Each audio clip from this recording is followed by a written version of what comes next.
जय श्रीमन नारायण। दोस्तों, आइए जानते हैं उद्धव जी का विदुर जी से श्री कृष्ण जी की कथा का वर्णन।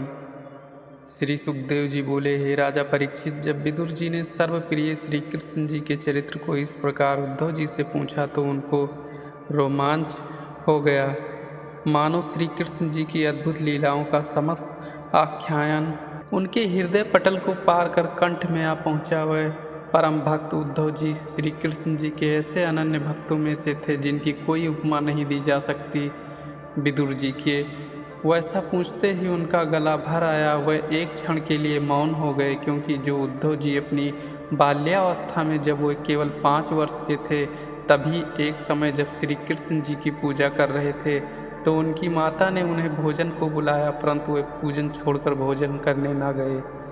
तब जो 5 वर्ष की आयु वाले अवस्था में श्री कृष्ण जी के ऐसे अनन्य उपासक थे, वह आज काल गति से वृद्ध होकर विदुर जी के इस प्रकार कृष्ण चरित्र पूछने पर सहसा ही कैसे उत्तर देते।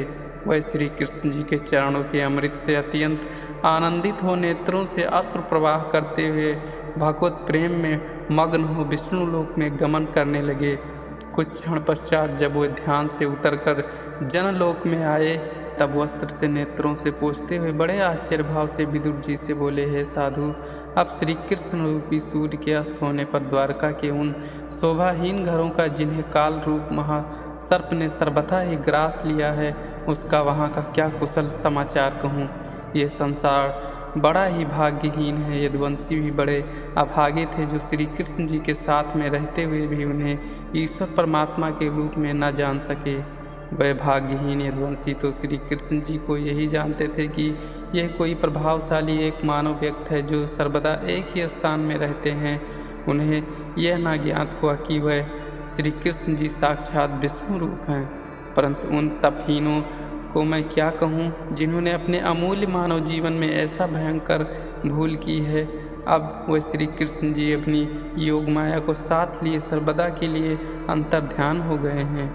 हाँ, उनका सौभाग्य सूचक उन नेत्रों को परमानंद कारक रूप त्रिलोक में दुर्लभ है। ब्रह्मा ने अपनी सारी चतुरता उनका मानव शरीर बनाने में व्यय कर दी थी।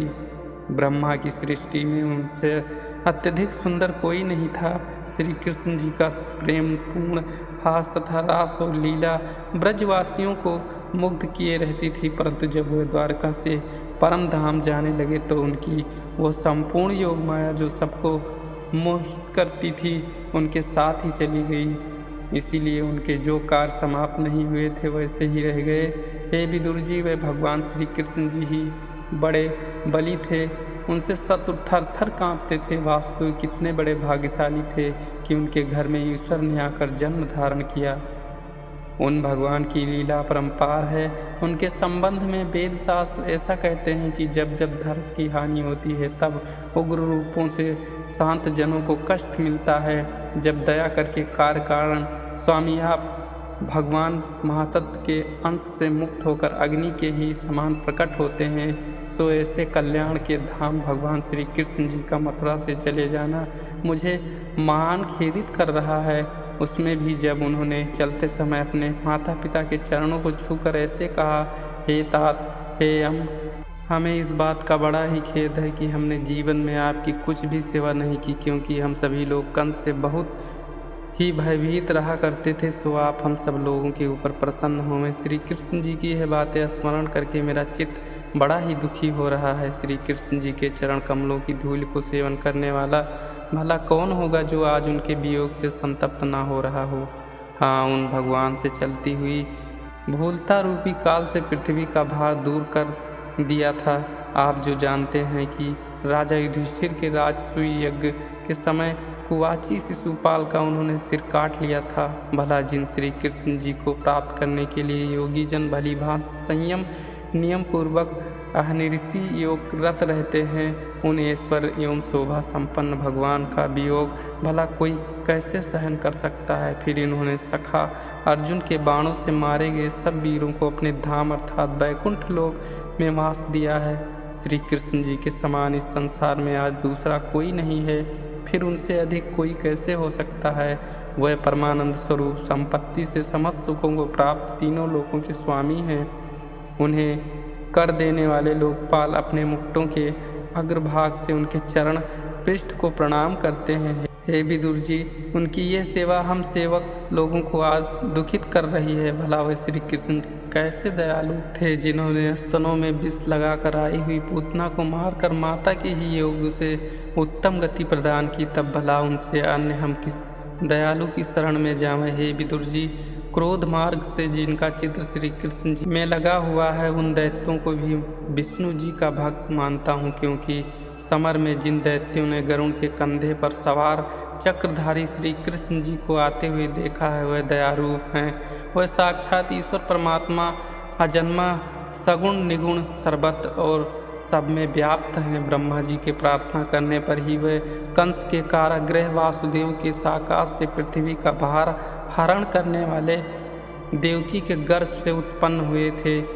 फिर वह कंस के भय से पिता वासुदेव के डरने के कारण ब्रज में नंद के घर गए, जहाँ बलभद्र सहित 11 वर्ष तक रहे। वहाँ वह अपने बाल गोपाल सखाओं के साथ रहकर बछड़ों को चराते हुए यमुना के किनारे वन में उन वृक्षों के सघन कुंजों में, जहाँ सुंदर सुंदर पक्षी दिन रात कलरव किया करते थे, अनेक प्रकार से विहार करते रहे। वहाँ उन्होंने ब्रजवासियों को देखने योग्य अनेक प्रकार की ऐसी लीलाएं की जिनका यहाँ वर्णन नहीं हो सकता। वह श्री कृष्ण जी अपनी बाल लीला में अज्ञानी सिंह छौने के समान कभी रोते और कभी हंसते थे। जब वह श्री कृष्ण जी सफ़ेद गौओं के झुंड को साथ लेकर अपने बाल गोपाल सखाओं सहित वन में गौ चराने जाते थे, तो वहाँ बंसी बजाकर अनेक प्रकार की लीलाएं करते थे। सब ग्वाल बाल आनंद से खेलते कूदते और नाचते गाते रहते थे, परंतु उनका वह कौतूहल अत्याचारी राजा कंस से न देखा जाता था। वह बार बार श्री कृष्ण जी को मारने के लिए अपने मायावी दैत्यों और दूतों को भेजता, परंतु जैसे कोई बालक तृणादिकों से निर्मित सिंहादिकों का नाश कर देता है, वैसे ही श्री कृष्ण जी ने उन मायावी दैत्यों को अपनी लीला से मार डाला। कंस द्वारा विष से दूषित जल पीने से मरे हुए गोपों तथा गौओं को उन्होंने जिला दिया और कालिया नाग को निकालकर यमुना जी का विष रहित जल गौओं को पिलाया। हे विदुर जी, वह श्री कृष्णचंद आनंद कंद बड़े ही दीन दयालु थे। वह अत्यंत बड़े हुए धन को अच्छे कार्य में खर्च कराते थे तथा उत्तम ब्राह्मणों द्वारा नंद जी की गौओं का पूजन रूपी यज्ञ कराते थे। एक समय जबकि इंद्र ने अपार जल बरसाया तो उससे सब ब्रजवासी बड़े ही विकल हो गए। तब उस समय दया करने वाले श्री कृष्ण जी ने गोवर्धन पर्वत को छतरी के समान धारण कर जल में डूबते हुए ब्रजवासियों को बचा लिया। उस समय श्री कृष्ण जी ने जब ग्वाल बालों एवं स्त्रियों के मध्य में जो मनोहर गान और क्रीड़ा किया, वह कहा नहीं जा सकता है।